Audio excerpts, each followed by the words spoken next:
Hi, my name is Kirk Yarbrough, and today I will be discussing the economic and social factors of the People's Republic of China. So, in terms of population, China is currently the largest in the world, sitting at 1.398 billion. They have a natural increase rate of 0.4% compared to the average of East Asia, which is 0.3%. This should place them in stage 4 of the demographic transition model, mainly due to their gradual growth. China implemented anti-natalist policies in the mid to late 20th century, the most famous being the one-child policy.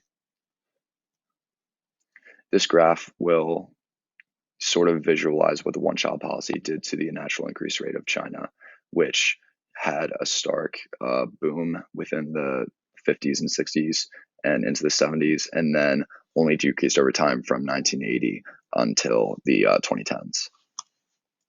This is China's population pyramid. As you can see, there's a decreasing number of people within the range of 0 to 18 as independents, which sort of signifies a shrinking birth rate. And there are spikes within the working class and also those who are middle-aged, which will lead to a growing elderly population and increased dependency.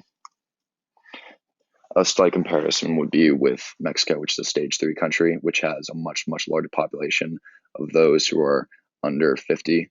A majority of Mexico's population is within the age group of 0 to 20. China's economy is the largest in the world, with a GDP of 12.24 trillion and a poverty rate of 3.1%. The main drivers of their economy are coal, natural gas, manufacturing, and pharmaceuticals.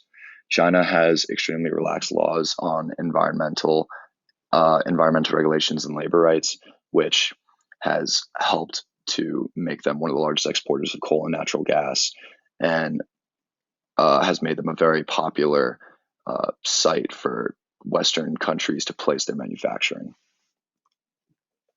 This is a graph of China's GDP. As China opened up to the international market, their GDP spiked throughout the 2000s. And this is in correlation with their CO2 emissions, which have increased as manufacturing has become more common. China's tech industry is also extremely large. 3 of the main giants would be Tencent, Alibaba, and Huawei. Tencent actually owns a large stake in many Western companies, mainly those that develop video games and make movies and TV shows. They also developed WeChat, which is a very popular social media app in China. Alibaba is their version of Amazon, and it controls majority of e-commerce. And Huawei develops many personal electronics, such as cell phones, computers, and tablets. Human rights has become a very recent issue and has been talked about very recently.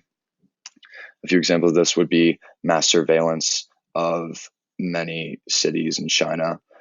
There are CCTV cameras almost universally, and it's only growing. It used to only exist in certain cities. Shenzhen was actually one of the first cities to have complete surveillance, but now it is becoming a nationwide phenomenon. And with it is facial recognition, which will track the citizens of China and watch their every move. Recent persecution of the Uyghur population has become a very hot issue. The Xinjiang province has seen recent rise in terrorism from Islamic extremist groups, and the Chinese government has used this as justification for arrest and imprisonment of those of the Uyghur ethnicity, which is a Muslim ethnic group. China's social credit system has been implemented slowly in certain cities. What it does is it assigns each citizen a score, which will increase or decrease based on what they do and how their actions affect the party. Having a lower social credit score means that you do not have many of the same privileges that other people might. So it might be harder for you to buy a plane ticket or get a loan. And this actually incentivizes people to sort of report when their neighbors or friends have done something that angers the Chinese government, because their social credit score can be improved. And this is a list of American companies which have either changed their content or gone out of their way to change something that has offended the Chinese government, or to prevent themselves from being banned in China, because the Chinese market is very lucrative, especially for companies such as Disney and the NBA.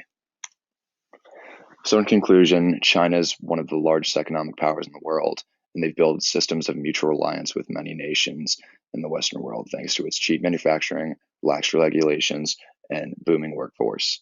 However, the developments in technology have led to a surveillance state which is only increasing in its control of the population. The egregious human rights violations that have become exposed recently will only place further strain on relations with many economic partners.